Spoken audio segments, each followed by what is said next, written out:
And welcome, all friends and devotees of yoga and Buddhism. Today is June the 25th, Tuesday, June the 25th, 2019. And I'm going to proceed with my lectures on the discoveries I made a few months ago on a giant treasure or repository of wisdom. This repository of wisdom I found with among the resources, Buddhist resources of the great Venerable Master Singyung. Now, Venerable Master Singyung is very famous. He hardly needs any introduction. Venerable Master Singyung, for those who might have stumbled into my class for the first time, Venerable Master Singyung is a giant. It's just like the Dalai Lama. He established the Four Guangshan. And the Four Guangshan, historically brought Buddhism to Africa by establishing the Nanhua Foundation in Johannesburg, South Africa, and the African Buddhist Seminary, which has been disseminating, training, and educating lots of Africans and others in South Africa, really teaching Buddhism at high educational level. In the United States, of course, Fo Guangshan also started the Sea Life Foundation in Los Angeles, California. I've been there. Fortunately, I've been there. I was in Los Angeles for nearly 3 years. So Sea Life, of course, was my temple. I used to worship there every Sunday. So Sea Life, I've been there, and very fortunate to have been there. Mighty, mighty, mighty is the biggest religious institution I have seen in my life. I mean, I know there are bigger ones. If you go to Mecca in Saudi Arabia, you're right, you see the huge, where they do the pilgrimage. If you go to Vatican, you see the one where the Christians do there. So, but I've not been to any of those. So, Los Angeles, California is my limit. It's mighty. It's really mighty. It's a giant foundation. So I loved it. I loved what I saw there. Master Singyung has done wonderfully well. An incredible, fantastic foundation he did there. Okay, so now I'm going to read to you his wisdom. Here is a cat and mouse joke. A cat tried to catch a mouse, and the latter hid in its hole for a long time. The cat started to imitate a dog's bark, and the mouse thought, the cat must be frightened off by the dog. So it came out of its hole without the slightest care and was immediately caught by the cat. The mouse found this hard to accept and asked, I heard a dog barking just now. How come you are still here? The cat proudly replied, at times like these, if you don't speak a second language, how can you possibly think you can survive? In our quest for survival, we too will need certain survival skills in hand that will enable us to deal with the world. Here are 4 suggestions concerning how to deal with the world. 1. We are writing, folks. Patience is the strength for practice. Patience is the strength for practice.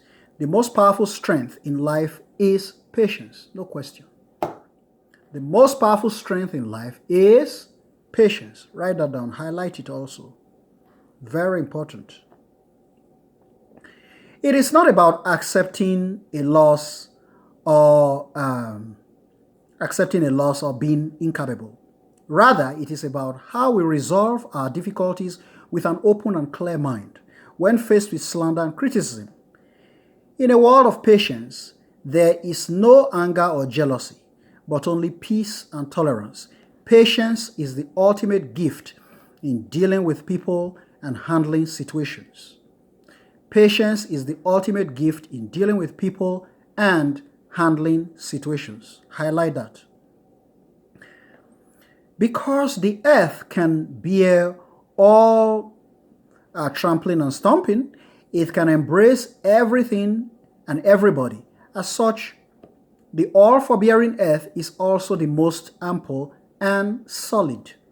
Therefore, in conducting ourselves, we must be like the earth, possessing the cultivation to tolerate and embrace in order to gain the strength to deal with worldly matters. 2, magnanimity is the cultivation for proper conduct. The universe is immense because of its ability to embrace all phenomena. In conducting ourselves, we must have the capacity to tolerate others before we can gain their respect. If we are always picking on the faults of others, refusing to forgive or bear with even their smallest mistake, while at the same time demanding others to tolerate us in turn, we are only revealing how petty we are. A glass may only hold 10 ounces of water, but a teapot 50. A 2,000 square feet building may hold 300 people, but a 10,000 square feet, one may hold 2,000. Accordingly, our achievements hinge on how magnanimous our heart is. Accordingly, our achievements hinge on how magnanimous our heart is. The larger its capacity, the more it can hold, and the more we can achieve or accomplish. 3, I hope you're writing, folks. I just need your pens to be working very quickly and your brains. Gentleness is the prescription for handling matters. In handling matters, we must be moderate and calm. For in so doing, we can overcome harshness. Water is most gentle, yet it can go through the hardest rock over time. Therefore, in conducting ourselves, we must handle matters with a gentle heart and calmness. Then, even the most difficult problem can be smoothly resolved. The secret to self-management is learning to manage our heart first. When we can manage our heart so that it is both compassionate and gentle, no longer differentiating between self and others, then we will have achieved the highest level in self-management. 4, gratitude. Gratitude is the resource for cherishing our blessings. Gratitude is the resource for cherishing our blessings. In conducting ourselves, we must have the virtue of gratitude. People who are grateful cherish what they have, enabling them to go on to repay others in return. As the saying goes, repay the generosity of a drop of water with a gushing spring. Repay the generosity of a drop of water with a gushing spring. Gratitude is the wealth of life, and the lives of those who are grateful are the richest. In summary, the great master, Most Venerable Master Singyung, writes, when we can properly manage our actions, speech, and thoughts without worry, trouble, or conflict with others, we will have gained the best prescription for dealing with people and situations. Take joy in the practice of gentleness. Take joy in the practice of gentleness and patience. Settle in loving kindness, compassion, joy, and equanimity. This is the way to deal with worldly matters. Folks, we're speaking English here. This is pretty clear, so I know you all understand everything that has been said so far. So it's for you to highlight. I hope you all have done your homework well, and then proceed, as the Buddha always warns us, proceed to your quiet space and reflect and meditate on these points of wisdom. That is critical and most important. Namo Amitofo.